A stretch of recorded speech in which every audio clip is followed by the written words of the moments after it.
नमस्कार मित्रांनो, वजानोप्लास्टी ही एक सर्जिकल प्रोसिजर होती। ती प्रोसिजर कशासाठी होती की जेव्हा 1 ते 2 डिलिव्हरी झाल्या आणि पार्टनरचा योनी मार्ग जर खूप सैल झाला असेल, खूप लूज झाला असेल, तर त्याच्यासाठी वजानोप्लास्टी करायचे। वजानोप्लास्टी यासाठी कॉमन नव्हतं की कारण ती सर्जिकल प्रोसिजर होती आणि तुम्हाला माहीत आहे सर्जरी करायला कोणाला भीती वाटते म्हणून ती इतकी प्रचलित झाली नाही। पण प्रत्येकाने वजानोप्लास्टी करायला पाहिजे, कारण की वजानोप्लास्टी करून जर आपला योनी मार्ग आपण जर टाईट ठेवत असू तर डेफिनेटली कुठं ना कुठं आपल्या इंटिमेट लाईफमध्ये त्याचा चांगलाच उपयोग होऊ शकतो। कारण की फॉरेन कंट्रीमध्ये एकतर म्हणजे वजानल डिलिव्हरीसाठी त्यांचा अपोज असतो, ते जास्त करून सिझेरियन सेक्शनकडे त्यांचा कल असतो।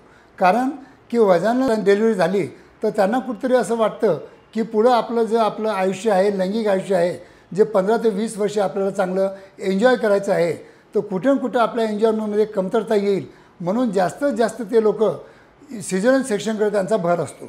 पण आपल्याकडं जर नॉर्मल डिलिव्हरी होत असेल तर आपण खुशीनं नॉर्मल डिलिव्हरी आपण ॲक्सेप्ट करतो।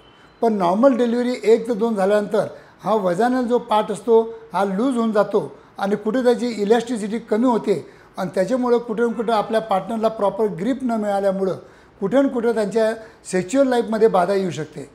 म्हणून मित्रांनो, मी तुम्हाला नेहमी सांगतो की वजानोप्लास्टीसारखे सर्जरी न करता आता माझ्या क्लिनिकमध्ये मी इंट्रोड्यूस केलेलं आहे, हे आहे वजानल हायपो।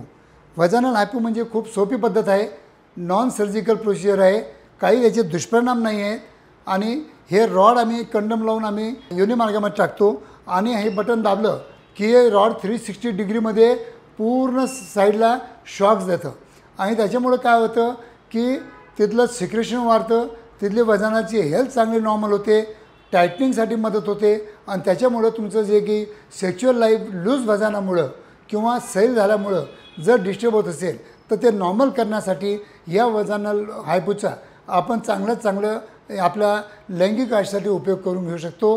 हे तुम्ही लक्षात ठेवा, कारण की या बऱ्याच गोष्टी तुम्हाला माहिती नसतात, पण त्याच्यामुळे मी नवीन व्हिडिओ तुमच्यासमोर आणतो आणि खरोखर सायंटिफिक व्हिडिओ बनवायचा नेहमी प्रयत्न करतो।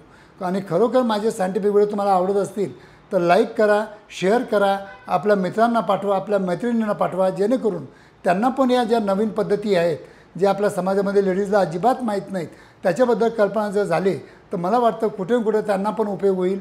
धन्यवाद मित्रांनो।